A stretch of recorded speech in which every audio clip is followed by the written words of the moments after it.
Attorney General Pam Bondi is once again facing renewed calls for her impeachment. And her DOJ is going to have to go in front of a judge on Wednesday to explain why in the hell they released dozens upon dozens of nude photos of minors in that latest Epstein drop on Friday.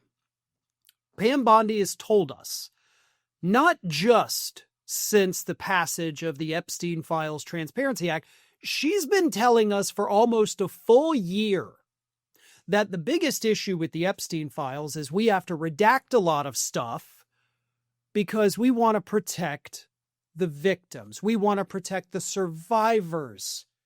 We don't want their identities released. We don't want horrible things with them making public, so we are painstakingly combing through these to protect the victims.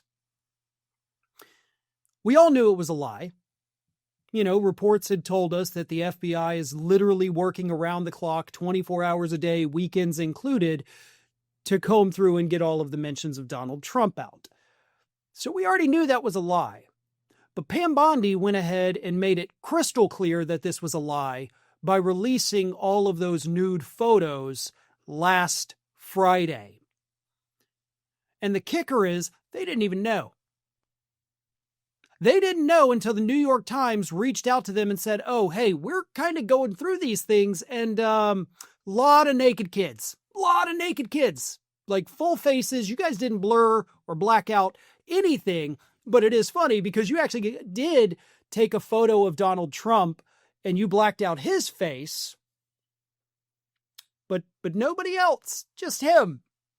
And you let all the naked kids go out to the public. Bondi should be impeached. Because not only has she told that lie to the public, which sure, politicians lie, it's not illegal, but it is when you lie to a judge.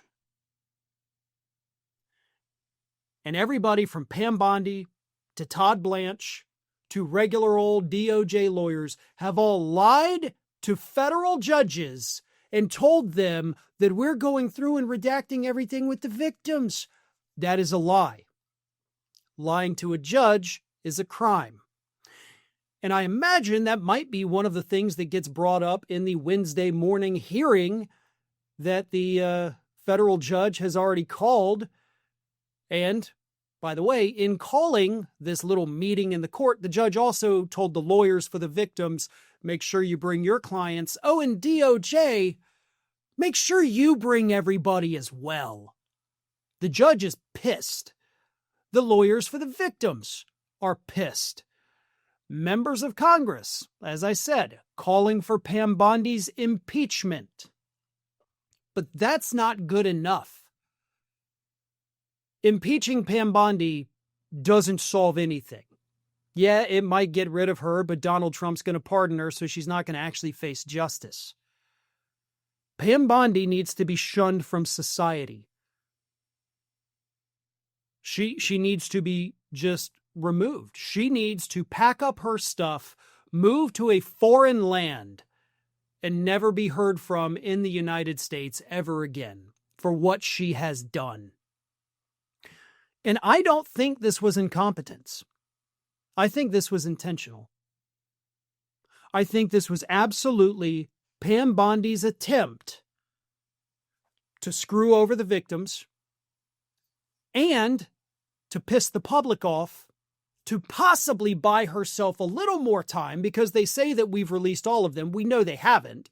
They absolutely have not released all the files. But now she's going to use that as cover, like, well, you saw what happened last time. We can't rush through this. This is why I said I needed time. Y'all did this. I guarantee you.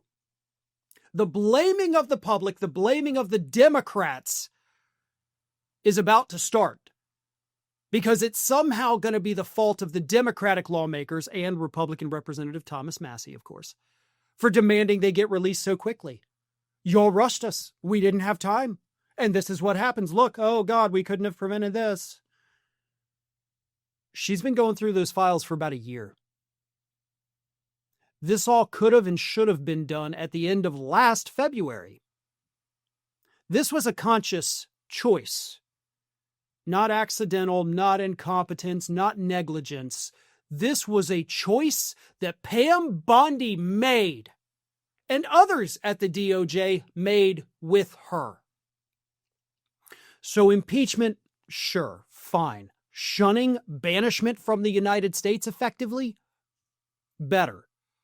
But what also needs to happen is when the Democrats retake Congress, which I'm, operating under the assumption it's going to happen after the midterms, they get sworn in January, you need to have hearings. And for the record, Pam Bondi doesn't need to be at those hearings at all. Like, she really doesn't. What you need to do, like you're working a criminal case, bring in the lowest people first. Get them talking. Get them scared of going to jail so that they then roll on all the people right above them, and then so on and so forth until you get to the top. That is how a real, legitimate criminal investigation works when you're, investigating any kind of criminal organization. You go for the low folks first, and then you work your way to the top. That, I think, is where Democrats have kind of made some mistakes in the past. You got to get the underlings. You really got to get everyone involved. But you start at the bottom and work your way to the top. Because that way, by the time you do call Pam Bondi in, or you call Todd Blanche in, the two people at the top of the DOJ, they got nothing. Everybody has already rolled on them to save their own hides.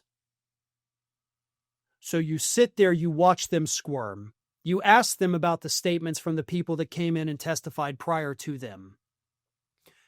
You almost get them to intentionally lie under oath as well, so boom, you pop them with another crime. But that's the way this has to unfold. Now, I'm not saying this as I think it should be this way. This is the only way it's going to work. That is how it has to be. So Democrats, please take note. I'm glad y'all are calling for impeachment. Sure, you don't have the numbers to do it right now.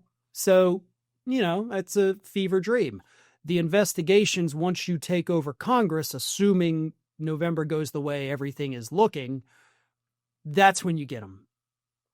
And you get them in ways where Trump can't protect them. How does that happen? I'm not quite sure. Other than perhaps delaying any criminal referrals till after Trump leaves office. Drag that investigation out for 2.5 years. That could be a thing you do as well. We've seen Republicans do it when investigating Hunter Biden, so I know it can be done. So there you go. That is the blueprint.